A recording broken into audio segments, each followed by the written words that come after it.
The massive crystal dome of the Galactic Council chambers sparkled under the light of three suns. Ambassador Alice Winters took a deep breath as she straightened her dark blue uniform. Her fingers traced the golden Earth emblem on her collar, possibly for the last time in these halls. The chamber buzzed with the voices of 200 alien species. Some floated in atmosphere bubbles, others sat in specially designed chairs, and a few existed as pure energy forms contained in shimmering fields. At the center of it all stood the human ambassador, her gray eyes scanning the gathered representatives. "The people of Earth have made their decision," she said, her voice clear and strong. The universal translators hummed, converting her words into hundreds of languages. "For 50 years, we have tried to be good members of this council. For 50 years, we have followed your rules, respected your traditions, and helped build this galactic community." The Zygon representative, a tall being with iridescent scales, leaned forward. "Then why break this harmony, Ambassador Winters?" Alice tapped her datapad, and holographic images filled the chamber.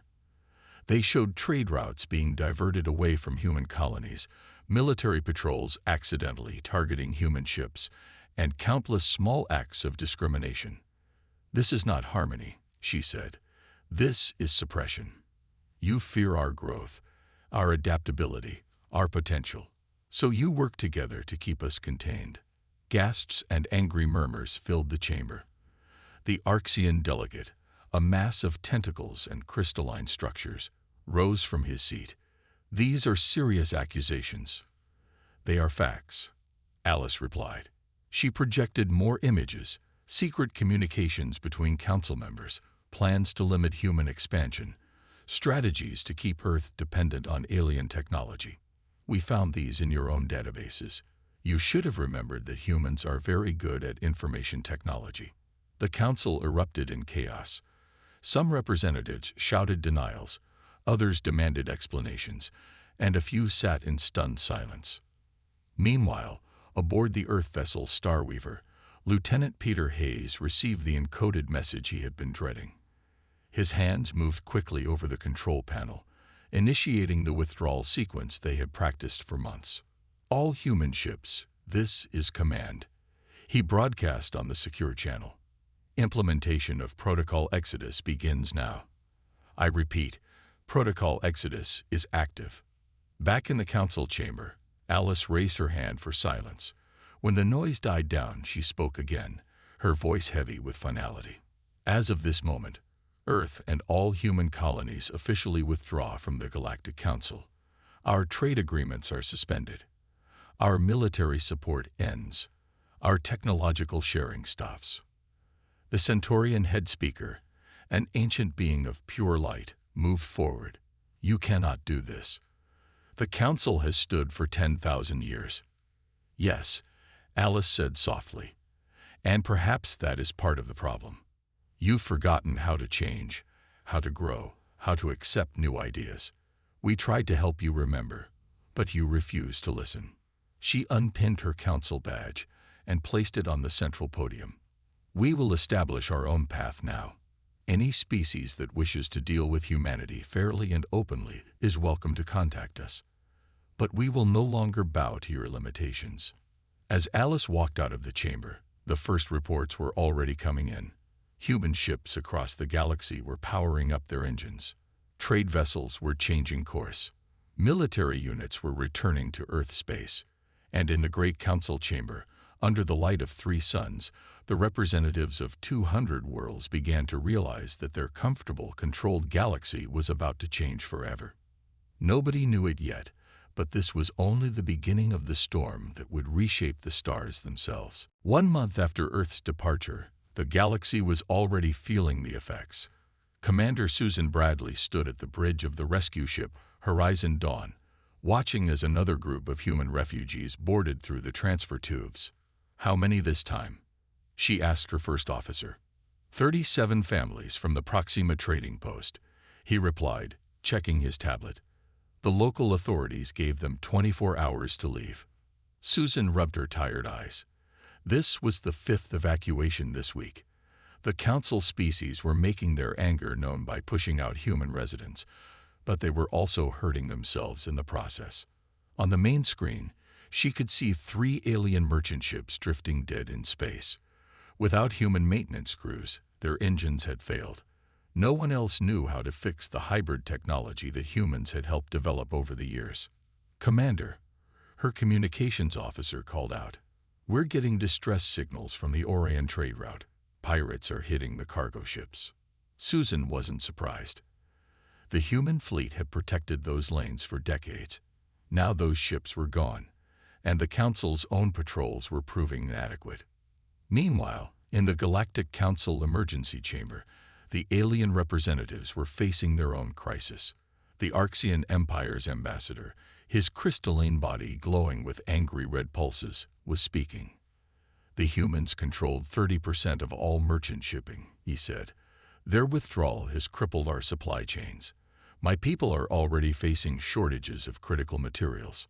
The Zygon representative stood up. "Then perhaps we should not have agreed to restrict their trade routes in the first place," she said, her scales changing color with emotion. "My worlds depended on human agricultural products. Now our food supplies are at risk." Across the galaxy, the effects multiplied. On the frontier world of New Mars, Captain Robert Davis watched as the last Council security force packed up their equipment. They had protected this sector for years, with human help. Now they were leaving, claiming they couldn't maintain the security grid alone. "What do we do now, Captain?" asked one of the colonists. Robert checked his weapon. "We protect ourselves, like we always used to." That night, the first Arxian raiders tested the colony's defenses. They found out that humans hadn't actually needed the Council's protection. They had just been playing nice. Back on Earth, in the new Independent Human Command Center, Ambassador Alice Winters reviewed the latest reports with her team. The screens showed chaos spreading across Council space, trade disruptions, technological failures, and rising conflicts. "They still don't get it," she said softly. "They thought they were controlling us, but we were actually holding everything together." Her aide handed her another report. 3 more non-Council species were requesting trade agreements with Earth. They had seen which way the wind was blowing. In the outer sectors, Lieutenant Peter Hayes and the Starweaver responded to another distress call. This time, it was a Council medical ship, stranded without power. Despite everything, Hayes ordered his crew to help. "Why are we helping them?" a young crew member asked. "They kicked us out." Hayes watched as his engineers restored power to the alien vessel. "Because that's what humans do," he said. "We help, we build, we fix things. They're going to learn it the hard way." As the first month drew to a close, the Council's carefully controlled galaxy was unraveling. But in that chaos, something new was emerging. A recognition that humanity had been more than just another member species. They had been the glue holding the modern galaxy together. And this was just the beginning of the changes to come. 6 months after humanity's departure, Captain Daniel Morrison crouched behind a stack of cargo containers in the shadows of Centauri Station's lower levels. His breath came out in small clouds in the cold air. The station's environmental systems were failing, like many other Council technologies. Through his enhanced vision goggles, he watched as 3 Arxian traders exchanged credit chips with a group of shadowy figures. Behind them, crates of illegal weapons were being loaded onto a transport ship. "Got it all recorded," he whispered into his communicator. "Every second," Engineer Laura Phillips replied from her hidden position. "They're not even trying to hide it anymore. The Council's authority is breaking down faster than we expected." Daniel had seen this coming. Without human peacekeeping forces, illegal weapons were flooding into frontier systems. The Arxians were taking advantage of the chaos, arming smaller species for their own purposes. On the other side of the station, Laura worked quickly to install the new FTL communication device she had developed. It was smaller than the Council versions and twice as fast. Soon, Earth would have its own independent communication network, free from Council monitoring. "Breaking news from the Zygon Federation," her tablet announced. She paused to watch as the Zygon leadership declared their independence from the Council. They weren't the first to leave, and they wouldn't be the last. Back on Earth, in the newly established Terran Diplomatic Center, Ambassador Alice Winters met with representatives from 15 non-Council species. The room was crowded with beings of all shapes and sizes, from the tall, tree-like arboreals to the floating gas cloud nebulons. Earth welcomes independent trade agreements with all of you, she said, her voice clear and confident. No restrictions, no hidden agendas, no political games, just fair trade between equals. The arboreal representative swayed gently, his leaf-covered branches rustling. The Council warned us against dealing with humans directly. They said you were dangerous, unpredictable. And yet here you are. Alice smiled. Because you've seen what happens when humans leave a system. Things stop working. Progress stalls. Problems go unsolved. In deep space, the Earth vessel Starweaver received another distress call. Lieutenant Peter Hayes was getting tired of these. This time, it was a minor species colony, asking for help against raiders. The Council refused to help. The colony leader's hologram explained. They said they don't have the resources anymore. Peter looked at his crew. They were supposed to be heading home, but plot a course to the colony, he ordered. Let's show them how humans handle raiders. Meanwhile, in Council space, things were getting worse. The Arxian Empire had moved warships into formerly human-protected sectors, claiming they were maintaining order. Everyone knew it was really an invasion, but the Council seemed powerless to stop it. On the frontier world of New Eden, Laura Phillips was installing another of her communication devices when she made an unexpected discovery. The local species, the insectoid crics, had been secretly developing their own technology.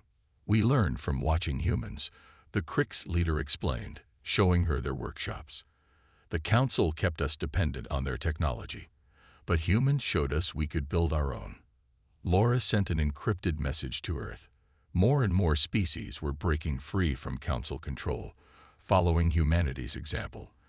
The galaxy was changing, faster than anyone had predicted. In the Council chambers, now half empty as more species withdrew, the remaining representatives argued desperately.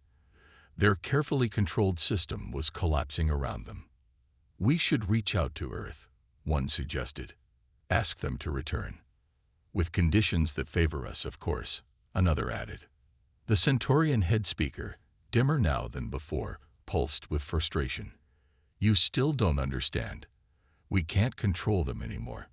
We never really could. Daniel Morrison, watching the Council's debate through a secure feed, couldn't help but smile. The Council had feared human unpredictability, human innovation, human independence. Now they were seeing what the galaxy looked like without those very qualities. As the 6th month ended, 3 more species announced their withdrawal from the Council. The Arxian Empire was massing warships along its borders. The Zygon Federation was openly calling for a new galactic alliance, with Earth at its center. The dominoes were falling, and no one could stop them now. The old order was crumbling, and from its ruins, something new was emerging. Something that might be better, if the galaxy was ready to learn from its mistakes. 1 year had passed since Earth's departure, and the Arxian Empire was done with subtle moves.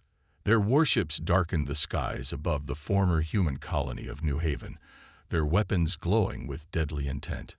Officer Nathan Clark watched from his hidden bunker as the massive ships descended.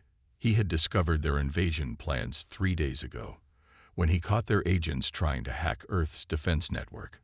Now they were here, thinking the colony was defenseless. All units in position. He whispered into his communicator. Ready and waiting, came the replies from 24 hidden locations. The Arxians had studied human military tactics from the Council records, but those were centuries old. Humanity's weapons and strategies had evolved far beyond what they expected.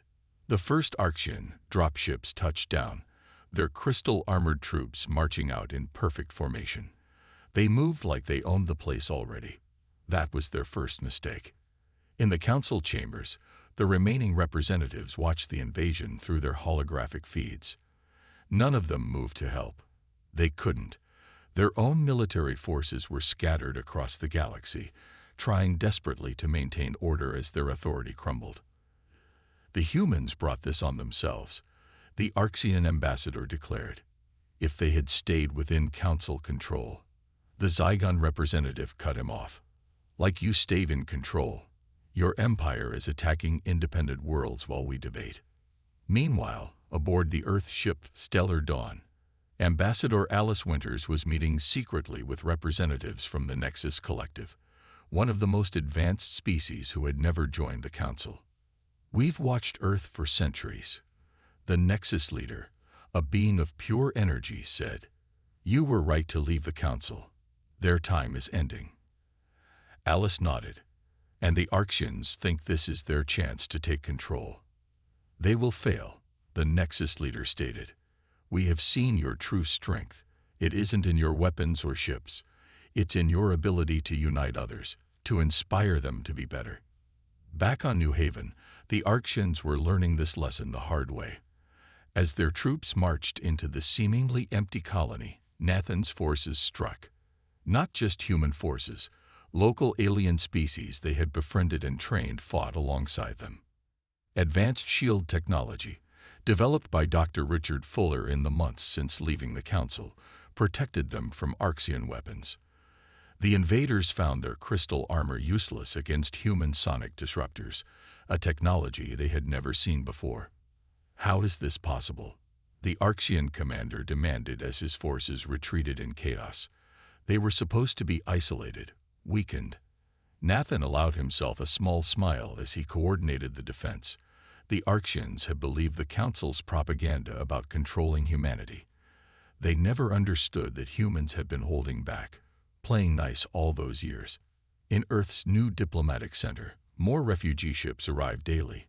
Not human refugees this time, aliens fleeing from Council space and Arxian aggression. "We were wrong," a Council species diplomat admitted to Alice. "We thought we were protecting the galaxy from humanity. Instead, you were protecting us from things like this." Engineer Laura Phillips, working at a frontier station, received urgent messages from 6 different species. They all wanted the same thing: to learn human technology, human tactics, human ways of thinking. The Council had called it dangerous. Now they were calling it salvation. The Arxian Empire's failed invasion of New Haven marked a turning point. In the following weeks, 3 more major Council species approached Earth secretly, asking for protection. The Council's military attempts to maintain order failed spectacularly without human tactical advisors. "Did you know this would happen?"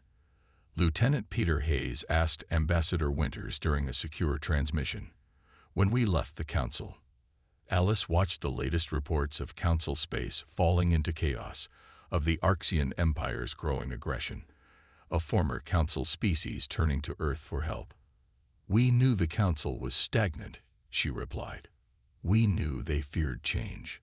But this," she gestured at the reports, "this shows us something else. They didn't just fear human independence. They feared what would happen when other species followed our example." As the first year of independence ended, humanity stood at a crossroads. They could return to the Council, accept their old restrictions, restore the familiar order, or they could build something new, something better. The choice, as always with humans, was clear. They would move forward, and they would bring anyone willing to join them. The galaxy was changing, and humanity would lead the way. Admiral Catherine Martinez stood on the bridge of the Earth flagship Stormbreaker, watching as her fleet took formation. 40 ships of human design, accompanied by 15 Zygon vessels, and 10 ships from other former Council species. They faced a force of over 100 Arxian warships threatening the Centauri trade routes. "They think numbers will win this fight," she said to her crew. "Let's show them why quality matters more than quantity." The Arxian fleet's crystal ships glittered like deadly stars in the void. They had been pushing deeper into former Council space each week, taking advantage of the collapse of central authority. But this time, they had gone too far. On the planet below, Dr. Richard Fuller worked frantically in his mobile laboratory. The latest version of his shield technology was ready just in time. Uploading the new shield frequencies now, Admiral, he reported through the command link. The Arctians won't be able to adapt to these. They've never seen quantum-shifted barriers before. The battle that followed would be remembered for generations. The Arctian fleet, confident in their superior numbers, launched their attack. Their crystal beam weapons, once the terror of the galaxy, splashed harmlessly against the new human shields. Meanwhile, in the former Council headquarters, now mostly abandoned, Ambassador Alice Winters met with representatives from 20 species. Some were former Council members. Others had never joined. All of them had seen enough. The Arctians must be stopped, the Zygon leader declared. They think the Council's collapse means they can take whatever they want. Alice spread out a holographic map showing the known galaxy. Then let's talk about more than just stopping them. Let's talk about building something better than the old Council ever was. Back in space, the battle turned decisively. Admiral Martinez's mixed fleet demonstrated why humans had always been feared for their military innovation. The Arctian ships found their crystal technology, unchanged for centuries, outmatched by human adaptability. Target their command ship, Martinez ordered. Show them what happens when you push humanity too far. The Stormbreaker's main weapon, powered by technology that Dr. Fuller had developed after leaving the Council's restrictions behind, cut through the Arctian flagship's defenses like they weren't there. On a dozen worlds, other battles were taking place, not with weapons, but with ideas. Engineer Laura Phillips traveled from planet to planet, teaching other species how to build their own technology instead of relying on Council hand-me-downs. The Council kept you dependent, she explained to a group of young alien engineers. They said it was for safety. Really, it was about control. But humans believe in teaching others to stand on their own. In the Arctian Empire's home system, the results of this philosophy were becoming clear. Rebellions broke out on 3 of their colony worlds. The suppressed species they had ruled for centuries had learned from humanity's example. "We don't need your crystal technology anymore," one rebel leader broadcast. "The humans showed us how to build our own tools, make our own choices."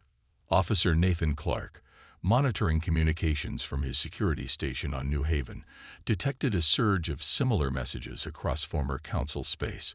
Species that had been quiet members for centuries were finding their voices. "It's like watching dominoes fall," he told Ambassador Winters during their daily briefing. "But instead of falling down, they're standing up for themselves." The battle at Centauri marked the beginning of the end for the old order. Admiral Martinez's victory wasn't just about defeating the Arctian fleet. It was proof that cooperation between species could work better than the Council's forced unity. As the Arctian ships retreated in defeat, Dr. Fuller received messages from 15 different species requesting to learn his shield technology. In the past, humans would have been forced to deny these requests due to Council restrictions. Now, he began planning teaching sessions. Ambassador Winters, watching reports flow in from across the galaxy, saw the pattern emerging. The Council had feared human independence would destroy galactic civilization. Instead, it was inspiring a new one. "Send word to Earth," she instructed her staff. "Tell them to prepare for more allies, a lot more." The storm wasn't over, but its winds were blowing in humanity's favor. The galaxy was learning that there were better ways than the Council's stagnant order, and humanity was leading the way, just as they always had. Major Michelle Duncan watched as another refugee ship docked at the humanitarian station, Haven's Gate. This one carried 3 different species, all fleeing from the collapse of Council authority in their sector. But unlike the scared refugees of 6 months ago, these people arrived with purpose in their eyes. "We heard humans are teaching others to build their own technology," one of the refugee leaders said. "We want to learn." Michelle smiled. Her station had transformed from a simple refugee center into something like a galactic university. In one section, engineer Laura Phillips taught alien species about human engineering. In another, Dr. Richard Fuller shared medical knowledge that the Council had always kept restricted. The Council is trying one last time to hold on to power, Officer Nathan Clark reported during a morning briefing. His hologram flickered as he spoke from his security post several systems away. They're gathering their remaining military forces for some kind of major operation. In the Centauri system, Lieutenant Paul Harrison made an unexpected discovery while mapping new trade routes. His ship's sensors detected energy readings from an ancient structure floating in deep space. It's pre-Council technology, he reported to Earth Command. Some kind of defensive system, but more advanced than anything we've seen. And it responds to human DNA. Ambassador Alice Winters received this news during a meeting with former Council species. The timing couldn't have been better. The Arxian Empire, despite their recent defeats, was threatening a final massive attack against human space. The Council tried to keep humanity contained because they found something, she told the assembled representatives. They found evidence that humans had been in space before, long ago. They feared what would happen if we discovered our own ancient technology. On the frontier worlds, the Council's last attempt at showing military power failed spectacularly. Their ships, still using centuries-old technology, found themselves facing vessels built with new human innovations combined with local alien knowledge. They never understood. Admiral Catherine Martinez said as she watched the Council fleet retreat, "Strength isn't about having the most ships or the oldest technology. It's about growing, adapting, working together." Back at Haven's Gate, Michelle organized the growing community of species learning from each other. Humans taught engineering and medicine, while the Zygons shared their knowledge of biology. The tree-like arboreals taught sustainable ecosystem management, and the gaseous nebulons shared their understanding of energy fields. "This is what the galaxy should have been all along," she told her staff. "Not one species controlling everything, but all of us learning from each other." In the Arxian Empire's home system, the situation reached a breaking point. The suppressed species, armed with human technology and inspired by Earth's example, launched a coordinated rebellion. The crystal cities of the Arxian nobles went dark as their power systems, maintained by slave species for centuries, finally shut down. Lieutenant Paul Harrison's discovery proved to be the final piece of the puzzle. The ancient defense system wasn't just a weapon, it was a library. It contained records of humanity's first journey to the stars, thousands of years before the Council existed. "They found this and buried it," he said, sharing his findings with Ambassador Winters. "They erased our history, made us think we were new to space, all because they feared what would happen if humans knew their true potential." The Council's last desperate move came not with weapons, but with offers. They proposed allowing Earth back into the Council, this time with a seat on the ruling board. They offered access to all their technology, all their resources. Alice Winters delivered humanity's response in a galaxy-wide broadcast. "We don't want to rule the galaxy. We never did. We want to help build something new, where every species can grow, learn, and reach their full potential. The Council's time is over. The age of true cooperation begins now." As the Council's final authority crumbled, Michelle Duncan's humanitarian station became a symbol of the new order. Species that had been enemies under Council rule now worked together, sharing knowledge and resources. The galaxy was transforming, not through force or control, but through humanity's most powerful gift, the ability to inspire others to grow beyond their limits. The point of no return had been reached. The old galaxy of control and restriction was dying, and from its ashes, something far more remarkable was being born. The Great Hall of the newly established Terran Cooperative Alliance was nothing like the old Council chambers. Instead of rigid ranks of seats arranged by status, delegates sat in a circular pattern where everyone could see each other as equals. Species that once needed special environmental chambers now mingled freely, thanks to Dr. Richard Fuller's adaptive environment technology. Ambassador Alice Winters stood at the center, looking at the gathered representatives. 2 years had passed since humanity left the Council. Now she faced an assembly 3 times larger than the old council had ever been. "We gather here not to create new rules," she began, "but to establish new connections. Every species here has something unique to teach and something valuable to learn." In orbit above, Captain William Foster commanded the first joint peacekeeping fleet. Human ships flew alongside vessels from 30 different species, including some that had once been bitter enemies. Their mission wasn't to control, but to protect and help. "Distress call from the Orion sector," his communications officer reported. "A mining colony hit by solar flares. All ships respond," William ordered without hesitation. In the past, such calls would have been evaluated based on the species' political standing. Now help came to anyone who needed it. Engineer Laura Phillips watched from her new technology center as students from dozens of worlds worked together, combining their knowledge in ways the Council had always forbidden. A young Orcsian refugee, using their crystal technology in combination with human engineering principles, had just developed a new form of sustainable energy. The Council thought sharing technology was dangerous, she told her assistant. They never understood that it's not the technology that matters, it's how you use it. On Haven's Gate Station, now grown into a sprawling space city, Major Michelle Duncan hosted a celebration. The last refugee camp was closing, not because the refugees had gone home, but because they had built new homes here. Species that the Council had kept separated for centuries were creating their own unique communities. "Remember when we thought leaving the Council would isolate humanity?" she asked Officer Nathan Clark during the festivities. "Instead, it let us connect with everyone else properly for the first time," he replied, watching as children from different species played together in the station's artificial gravity fields. Lieutenant Paul Harrison had spent the past year studying the ancient defense system and its library. Each discovery revealed more about humanity's forgotten past and its possible future. "Our ancestors didn't just travel the stars," he reported to the Alliance Assembly. "They helped other species do the same. The Council didn't start galactic civilization. They just took control of what was already there." Admiral Catherine Martinez, her fleet now retired from more duties, led expeditions to explore the frontiers of known space. The Orcsian Empire had transformed after its civil war, its crystal cities now centers of learning rather than control.